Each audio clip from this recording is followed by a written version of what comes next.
Our pregame show rolls on, the first trip to Chatham for the Commodores in 2024. And for the very first time, occupying the visiting dugout is John Schiffner. It's time for Schiff Notes, our weekly conversation that delves into baseball, life, and the Cape Cod Baseball League. Schiff, how are you? I am doing great. This is nice to be back. This is home. It always will be my baseball home. I saw so many friends already. It's great.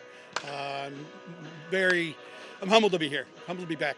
25 years. You've, I'm assuming, never occupied that visitor's dugout. No, not only when I was a player for Harwich.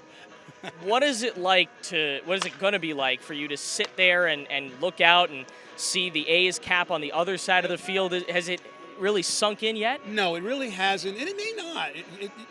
I've been out of the Cape League 7 years now, so it may not. It's just a ball game. I don't want to say that and trivialize it, but it's a ball game. It might at some point when I see the blue and so forth. It might. I'll let you know after the game. But right now, I'm just happy to be on the field. I'm really glad I came back to the field. I didn't realize how much I missed being on the field, so this is great, and what a neat place to come back to. One of the first few games. So our segment is going to be hopefully a little bit more than baseball, just about life and the league. I'm curious. You've been through a lot of these tough starts in the Cape League. It can turn around just like that. Absolutely. What did you do as a manager, and what do you tell the guys now when you have had such a weird start to the season where some nights you're hitting, some nights you're not, some nights you're pitching, some nights you're not, and the record obviously is not where it needs to be? No, the record is not that good, but I used to tell my teams that we used to have 44 games, so it was 11 game segments. Now it's 10 game segments. You get here, the first segment, you kind of want to be 3-7, 4-6 or better. You're okay. So we've got some time to get to that point. Segment 2, the next 10 games. Now the team you just about got all your guys in town, and you're ready to get going. You kind of patching the things up, and okay. And now you're kind of getting closer and closer to you want to be at 500. The third 10 games, now you run. Let's go 7-3, 8-2, secure a playoff spot, and then get everybody rested and ready to go for the playoffs in that last 10. And all you got to do is finish fourth. And that's not trivializing again a team that you want to win a title if you can, but let's get everybody ready to roll and go for it. And I think that if you don't put pressure on them to win. They're not here they're here to get better and not to win. If they get better, we probably should win. So I think that's important to talk to them and just say, hey, look, fellas, don't worry, get better. And they're practicing a lot. And I used to tell my guys 3 things I want them to do when they come here. Is I want you to leave here a better player than when you got here. I want you to help us and win some games, because if you do number 1, number 2 is going to just happen. And number 3, have the best summer of your life, because you're on Cape Cod playing ball, and enjoy everything you can while you can, because many of you are either going on to professional baseball or you're going into the real world. So you're not going to be sitting on some wonderful internationally known island, sunbathing a little bit and playing ball. It's going to end at some point, so enjoy it when you can. You've talked about the international island, and you certainly could have done that. 25 years here, you put in your time. What made you come back to the Commodores, and what was the process like with Jeff Trundy? Did you call him?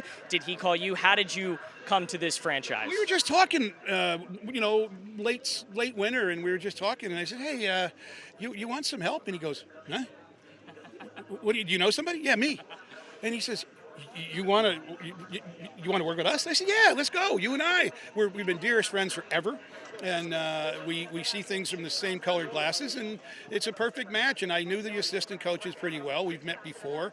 Bradley's awesome. I've known him for many years. Met Brett last year, great guy. Mike, known him for years.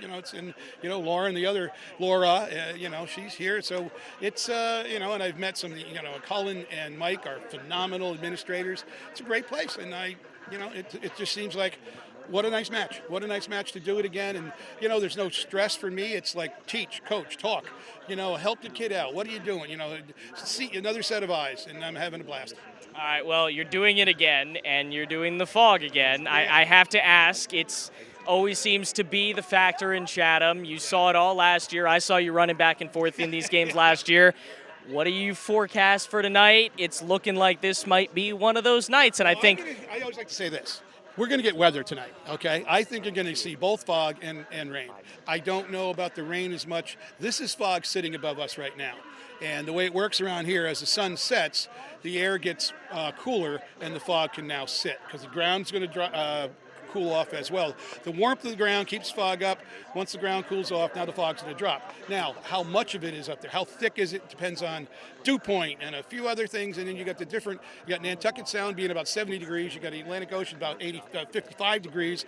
And you got a combination of, you're going to see moisture in the air. Now, will it be thick enough to interfere with the game? That's the whole thing. That one you can't predict. You can predict that it's here because you can see it right now, but you don't know what it's going to do because fog is, it has a sense of humor because it likes to really pee off people, a baseball field. It really gets people fishing upset because you don't want to be out there in the fog unless you got a great radar. So the fog has a sense of humor. Did you miss it at all? Miss the fog? Yeah. Oh, no, no, hell no. The last 5 years I've been fishing a lot, and there are days I'm like, oh, God, come on. And you get out there, and here it comes, and then you go back out, here it comes again. Or you hear a weather forecast. It's going to be clear and beautiful today off Chatham, and as you're going down the point to Monomoy, it's like, well, that's not beautiful down there. I can see that dark thing, and that's not beautiful. That's fog. Turn around. Here we go. All right, Schiff. Well, best of luck. I'm sure it'll be a very emotional night, and we certainly look forward to chatting with you throughout the season. I look forward to it. Thank you very much. All right, that's episode 1 of Schiff Notes. The pregame show continues after this here on the Commodores YouTube network.